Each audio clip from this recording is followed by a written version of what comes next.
بسم اللہ الرحمن الرحیم۔ السلام علیکم۔ کلاس 8 اسلامیات لیکچر نمبر 8۔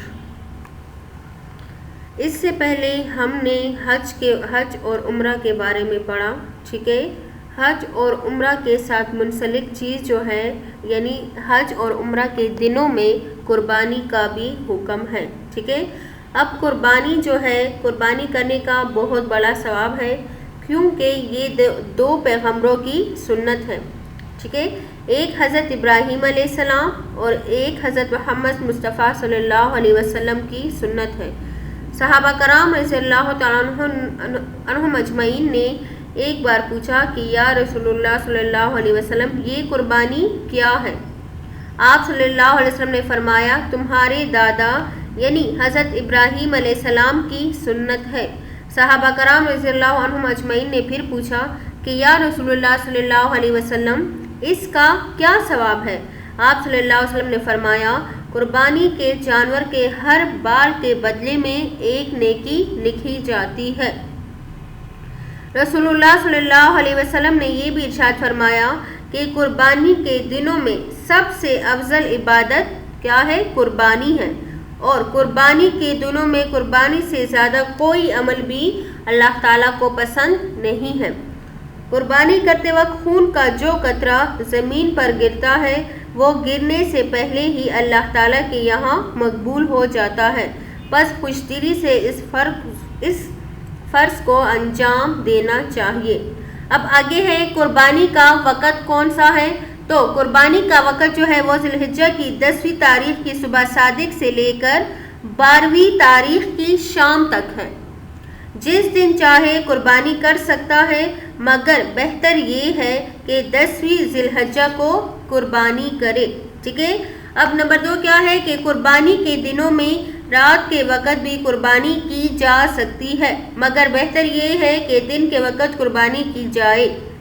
قربانی کا وقت ذی الحجہ کی 10ویں تاریخ کو صبح صادق سے شروع ہوتا ہے، مگر قربانی کرنے والا جب تک نماز عید سے فارغ نہ ہو جائے تو قربانی نہیں کر سکتا۔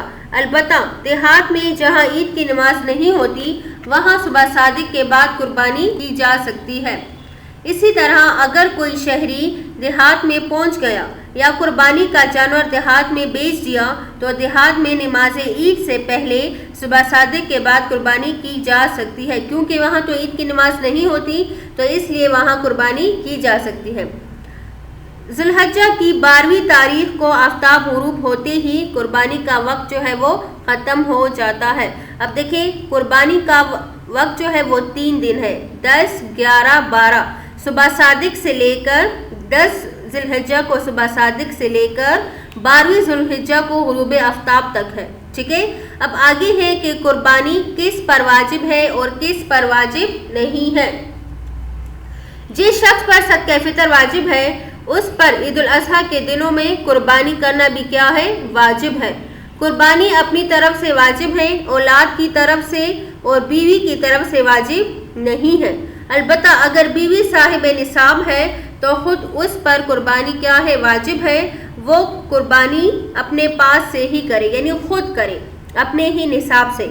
اگر اتنی حیثیت نہ ہو جس سے صدقہ فطر واجب ہوتا ہے تو اس پر قربانی جو ہے واجب نہیں ہے، لیکن اگر پھر بھی قربانی کر لے تو اس کا بہت زیادہ ثواب ہے، ٹھیک ہے نا۔ اب اپنے والدین کو ثواب پہنچانے کے لیے یا رسول اللہ صلی اللہ علیہ وسلم، صحابہ کرام رضی اللہ عنہم اجمعین، اہل بیت، پیر یا استاد کی روح کو ثواب پہنچانے کے لیے قربانی کرنا کیا ہے؟ جائز ہے۔ اب دیکھیے جو زندہ ہے تو ان کی طرف سے جائز نہیں ہے، لیکن اگر کوئی وفات پا چکا ہے تو ان کی روح کو ثواب پہنچانے کے لیے قربانی کر سکتے ہیں۔ اب آگے جو ہے وہ ہے مسافر پر قربانی واجب نہیں ہے، البتہ اگر 10 ذی الحجہ کی تاریخ کو غروب آفتاب ہونے سے پہلے وطن لوٹ آیا یا کسی بستی میں 15 دن ٹھہرنے کا ارادہ کر لیا تو قربانی واجب ہو جائے گی۔ دیکھیں مسافر وہ ہوتا ہے کہ جس کا 15 دن سے کم رہنے کا ارادہ ہو۔ اگر کسی کا 15 دن یا اس سے زیادہ رہنے کا ارادہ ہو تو وہ پھر مسافر کے حکم میں نہیں آتا، ٹھیک ہے نا۔ اچھا، اگر ذبح کرنے کا وقت نہ مل سکا یا جانور مہیا نہ ہوا تو اگلے روز جانور یا اس کی قیمت کیا کرے؟ صدقہ کرے. ٹھیک ہے. اب غریب آدمی کا بھی یہی حکم ہے کہ اگر ذی الحجہ کی 12ویں تاریخ کو آفتاب غروب ہونے سے پہلے نصاب کا مالک ہوا تو اس پر قربانی کیا ہو جائے گی؟ واجب ہو جائے گی. نابالغ پر قربانی واجب نہیں ہے، اگرچہ وہ کیا ہو؟ مالدار کیوں نہ ہو یا صاحب نصاب کیوں نہ ہو. قربانی کرنے کا طریقہ کیا ہے کہ قربانی کے جانور کو قبلہ رخ لٹا کر یہ دعا پڑھنی چاہیے. ٹھیک ہے. انی وجہت وجہی للذی فطر السماوات والارض، یعنی آخر تک یہ دعا پڑھنی چاہیے. پھر بسم اللہ اللہ اکبر کہہ کر ذبح کرنے کے بعد یہ دعا پڑھے، اللہم تقبلہ منی کما تقبلت من حبیبک محمد وخلیلک ابراہیم علیہم الصلاۃ والسلام. ٹھیک ہے کہ اے اللہ آپ اس قربانی کو میری جانب سے ایسی ہی قبول فرمائیے جیسے آپ نے اپنے محبوب حضرت محمد صلی اللہ علیہ وسلم اور اپنے خلیل حضرت ابراہیم علیہ السلام کی طرف سے قبول فرمائی. بہتر یہ ہے کہ اپنی قربانی کو اپنے ہاتھ سے ذبح کریں، ورنہ قربانی کے وقت وہاں موجود ہونا کیا ہے؟ ضروری ہے. اب قربانی کی نیت کیسے کرنی چاہیے؟ قربانی کرتے وقت دل سے یہ ارادہ کرنا ضروری ہے کہ میں یہ قربانی اپنی طرف سے کر رہا ہوں یا فلاں کو ثواب پہنچانے کے لیے کر رہا ہوں. زبان سے نیت کرنا اور دعا پڑھنا ضروری نہیں ہے، دل کی نیت بھی کیا ہو جائے گی؟ کافی ہو جائے گی. لیکن اگر دعا یاد ہو تو پڑھ لینا کیا ہے؟ بہتر ہے. ٹھیک ہے. اب آگے جو ہے کہ کن کن جانوروں پر قربانی کیا ہے واجب ہو سکتی ہے اور ان کی عمر کیا ہونی چاہیے.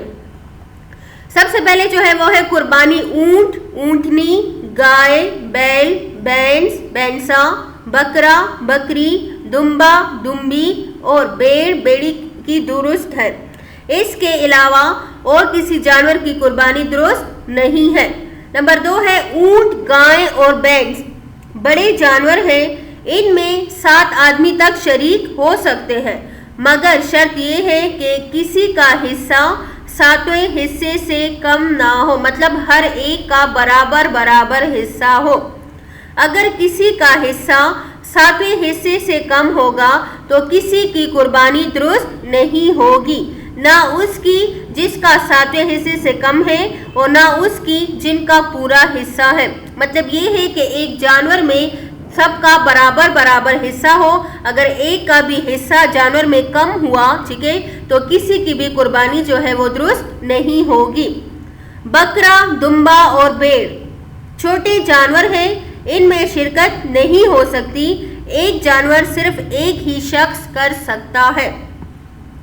اونٹ کم سے کم 5 برس کا ہونا چاہیے، اس سے کم ہو تو اس کی قربانی درست نہیں ہے.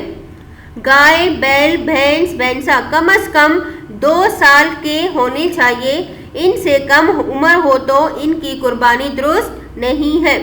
آگے ہے بکرا، بکری، دمبا، دمبی اور بیڑ، بیڑی کم از کم 1 سال کے ہونے چاہیے، اس سے کم عمر ہو تو ان کی قربانی درست نہیں ہے. اب قربانی تو ہوگی، قربانی کے گوشت کا کیا کرنا ہے؟ بہتر یہ ہے کہ قربانی کا 1/3 گوشت فقیروں کو خیرات کر دے. ٹھیک ہے. باقی خود کھائے، دوست، احباب اور رشتہ داروں کو کھلائے. لیکن اگر 1/3 سے کم خیرات کرے تو بھی کوئی برائی یا گناہ نہیں، بلکہ خود رکھ سکتے ہیں. ٹھیک ہے. تو یہ تھا آج کا سبق قربانی کے حوالے سے. ٹھیک ہے نا، کہ قربانی جو ہے وہ کس کی سنت ہے. ٹھیک ہے. قربانی کا وقت کیا ہے، قربانی کس پر واجب ہے اور کس پر واجب نہیں، قربانی کی نیت کیسے کرنی چاہیے اور قربانی کن کن جانوروں پر ہوتی ہے اور قربانی کے گوشت کا کیا کرنا ہے. ٹھیک ہے. تو آج کے سبق میں آپ لوگوں نے اس کے بارے میں پڑھا. اب چلتے ہیں عملی کتاب کی طرف. سوال نمبر 1 ہے قربانی کے جانور کو ذبح کرنے سے پہلے اور بعد کی دعا زبانی یاد کیجیے. یہ دعا تو آپ لوگوں نے یاد کرنی ہے، انی وجہت وجہی للذی فطر السماوات والارض، یہ دعا، اور نیچے اللہم تقبلہ منی کما تقبلت من حبیبک محمد وخلیلک ابراہیم علیہم الصلاۃ والسلام. یہ دونوں دعائیں جو ہے یہ آپ لوگوں نے یاد کرنی ہے، لکھنا نہیں ہے. آگے ہے